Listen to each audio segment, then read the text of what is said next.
अफसर अपने पागोशता से किस तरह मजदूरों की मज हलाल कर रहे,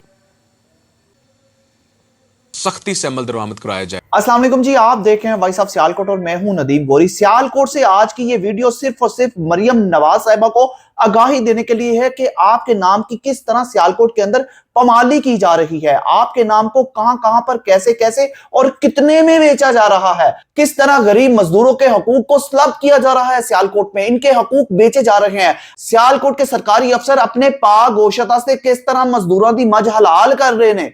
सियालकोट के मुख्तलिफ जगहों पर मरियम नवाज साहिबा आपके नाम के पोस्टर लग रहे हैं कि वज़ीर आला पंजाब की हदायत पर मजदूर की उजरत 37,000 रुपए है और हर फैक्ट्री ऑनर पर यह लाजिम है कि अपने मजदूर को 8 घंटे काम करने वाले वर्कर को 37,000 रुपए पे करे। सैकड़ों की तादाद में फैक्ट्रीज हैं और लाखों की तादाद में यहां पर लेबर काम कर रही है। क्या सारे फैक्ट्री ऑनर्स 37,000 रुपए अपने वर्कर्स को पे कर रहे हैं? लेबर डिपार्टमेंट में मौजूद है, लेकिन फिर भी अमल दरामद क्यों नहीं हो रहा?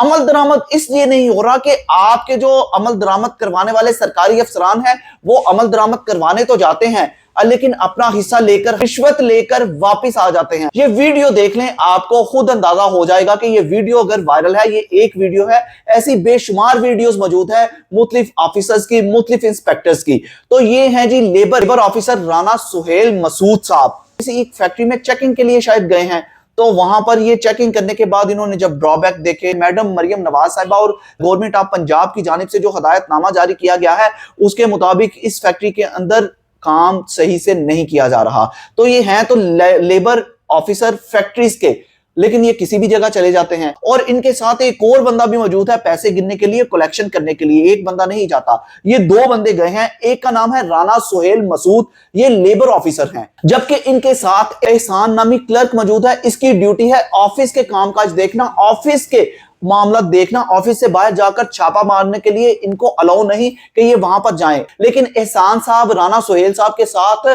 कलेक्शन करने के लिए गए हुए हैं। क्यों हम ये बार बार रिपीट कर रहे हैं? ये वहां पर जाते हैं, ये चेक एंड बैलेंस चेक करते हैं कि यहां पर क्या मामला है। इन्होंने ड्रॉबैक देखा, फिर वहां से रिश्वत निकाली जाती है, हजारों रुपए के नोट इकट्ठे करके इनके हैंड ओवर किए जाते हैं।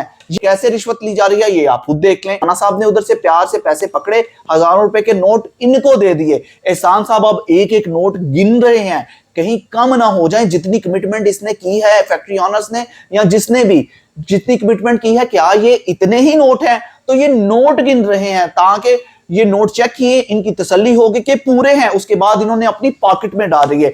अब फैसल अयूब साहब आप क्या करेंगे सर? सोशल मीडिया पर अपनी वीडियो वायरल कर रहे हैं कि किसी को अगर 37,000 लेबर को तनख्वाह नहीं दी जाती, मुआवजा नहीं दिया जाता, तो वो इन नंबर पर राब्ता करे। हम सख्ती से यहां पर इंप्लीमेंटेशन करवा रहे हैं। तो मैडम मरियम नवाज साहिबा और फैसल अयूब खोखर साहब, क्या यहां पर यह सख्ती की जा रही है? सख्ती का मतलब क्या यह है कि रिश्वत के म्यार बढ़ जाएं, रिश्वत के दाम बढ़ जाएं?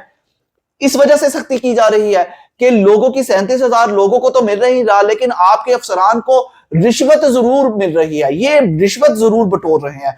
तो आप इस पर क्या एक्शन लेंगे? क्या सियालकोट की तरफ सबने आंखें बंद कर ली हैं? हमारे अफसरान जो चाहेगा वो करेंगे, हमारे यहां पर मजदूरों को हक नहीं मिलेगा। 37,000 अगर उजरत आपने कर दी है तो उस पर इंप्लीमेंटेशन करवाने के लिए ये अफसरान जाएंगे?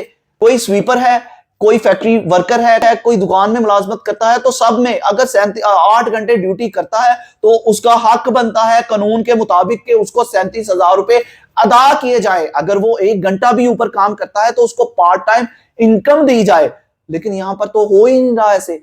तो इंप्लीमेंटेशन करवाने के लिए क्या फैसल अयूब खोखर साहब आप कोई स्ट्रेटेजी अपनाएंगे, या मैडम मरियम नवाज साहबा आप जो लेबर ऑफिसर राना सुहेल मसूद साहब हैं, क्या इनके खिलाफ कोई कार्रवाई की जाएगी वीडियो वायरल होने के बावजूद भी, या फिर एक्शन लेने वाले खुद खामोश हो जाएंगे? तो अब तो ये वक्त ही बताएगा। फिलहाल इस स्टोरी से अपने भाई नदीम गोरी को इजाजत दीजिए। अपना बहुत सा ख्याल रखिएगा और हमें दुआओं में याद रखिएगा। अल्लाह हाफिज। पाकिस्तान जिंदाबाद।